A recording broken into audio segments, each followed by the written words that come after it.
रहनुमा टीवी, हर तबके के लिए रहनुमाई, सबके लिए। बिस्मिल्लाहिर्रहमानिर्रहीम। यादें इंसान के ज़हन पर पत्थर की वो लकीरें हैं जिन्हें वक्त की गर्द धुंधला तो सकती है मगर मिटा नहीं सकती। मैं जो वाक़या आपको सुनाने लगा हूँ वो आज से बहुत साल कबल का है। मेरा ताल्लुक़ किसी दीनदार घराने से नहीं था। वर्कशॉप पे हम काम करते थे, वर्कशॉप का माहौल था। एक शाम तबलीगी जमात वाले हमारी वर्कशॉप पे आए। अफ्रीका के गालिबन रहने वाले थे, कालों के भी काले, स्याह काले। मुझे आज तक याद है उनके चेहरों पर खरबूदे की तरह धारियाँ पड़ी हुई थी। जैसे खरबूदे पर धारियाँ होती हैं, ऐसे धारियाँ उनके चेहरे पर थी और काले स्याह। तो हमारे उस्ताद जी ने कहा कि भाई ये साथी मस्जिद से आए, इनकी बात सुनो। तो उनमें एक पतला सा नौजवान, गोरा, बहुत खूबसूरत, ऐसे जैसे अंधेरी रात में चांद। उनका तो हमें पता नहीं कि गैर मुल्कियों ने क्या कहा। इनके तर्जुमे से पता चला कि वो कह रहे हैं कि भाई हम मस्जिद से आए हैं और वहाँ अल्लाह और रसूल की बात हो रही है, आप हमारे साथ चलें। हमारे उस्ताद जी ने मशीनें बंद करवाई, हमें भेज दिया। गालिबन शायद वो पहला ही दिन था मस्जिद में जाने का। काले कपड़े, हम मस्जिद में पहुँचे। उस अफ्रीकी का बयान था और वो जो मैंने बताया कि पतला सा खूबसूरत सा नौजवान, उसका तर्जुमा था। अफ्रीकी का तो हमें पता नहीं वो क्या कह रहा था, लेकिन इस नौजवान की बातें दिल पर ऐसे खुब रही थी और दिल में पेवस्ता हो रही थी और कान हमारे उनकी बातों की तरफ ऐसे लगे कि आसपास का कोई होश नहीं। बयान के बाद पता चला कि इस नौजवान का नाम तारिक जमील है और रायबंड का तालिबे इल्म है और इस जमात का तर्जुमान बन के आया है। क्या पता था कि ये आदमी इतना बड़ा फ़ायदा इससे पूरी उम्मत को पहुंचेगा और ये 6 बरे आज़म के जो इंसान है उनके दिलों पे राज करेगा। वक्त ने पलटा खाया। मैं जमात के साथ लगा, फिर मदरसे के माहौल में आया, फिर मदरसे में रहते हुए तालीम हासिल की और फिर एक वक्त वो आया कि मौलाना के ज़ेरे सरपरस्ती में पढ़ाना शुरू किया। मैंने जो उनको करीब से देखा वो आज आपके सामने बयान करने लगा हूँ।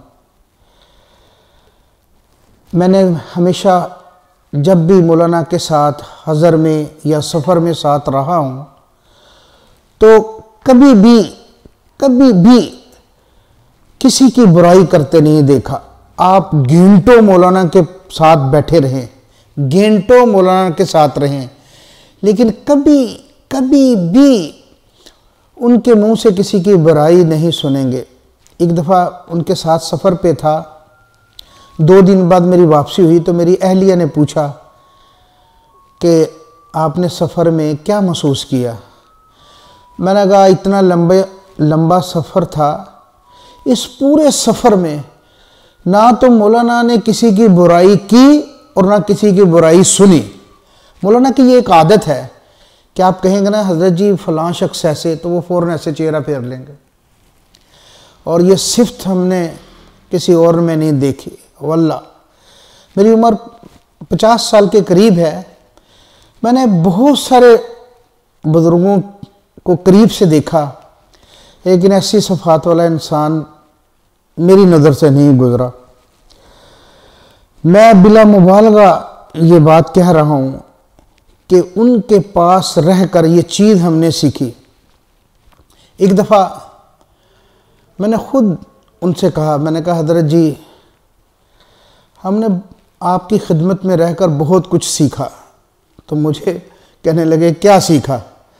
मैंने कहा जी मैं सारी बात का खुलासा आपकी खिदमत में अर्ज़ कर देता हूँ। कहते बोलो। मैंने कहा जी हमने आपकी खिदमत में रह कर इंसानियत सीखी। लोग उनकी ज़ात पर कीचड़ उछालते हैं, ये सलाम नहीं लेते, ये बड़े लोगों को मिलते हैं। कभी भी किसी आदमी के हालात जाने बगैर कतन उसके मुताल्लिक कोई राय कायम मत करें। मौलाना की और सिफात तो हैं ही हैं, एक और उनकी सिफत है कि हर रोज़ कम अज़ कम 60 नफल वरना रोज़ाना 100 रकात नफल अदा फरमाते हैं रोज़ाना। और इसके बारे में तो खुद हदीस में आया है कि जो शख्स कसरत से नवाफिल अदा करता है तो अल्लाह ताला उसका हाथ बन जाते हैं, आँख बन जाते हैं, कान बन जाते हैं। क्या मतलब इसका है कि अल्लाह उसको अपना वली बना लेते हैं। तो ऐसा शख्स जो रोज़ाना यानी बुलंद शोहरत की बुलंदियों पर पहुंचने के बावजूद अपनी इतनी हिफाजत। और एक चीज़ मैंने देखी कि घर से जब भी निकले तो 2 रकत नफल पढ़े, फिर घर से निकले। मदरसे जब तशरीफ लाए पहले 2 रकात नफल अदा किए, उसके बाद कोई काम शुरू किया। सफ़र में नवाफिल की कसरत। तो एक दिन मैंने पूछ लिया कि हज़रत आप इतने पढ़ते हैं, ये कितनी तादाद है? हर वक्त जब भी देखें आप बात करते करते अचानक नियत बांध लेते हैं।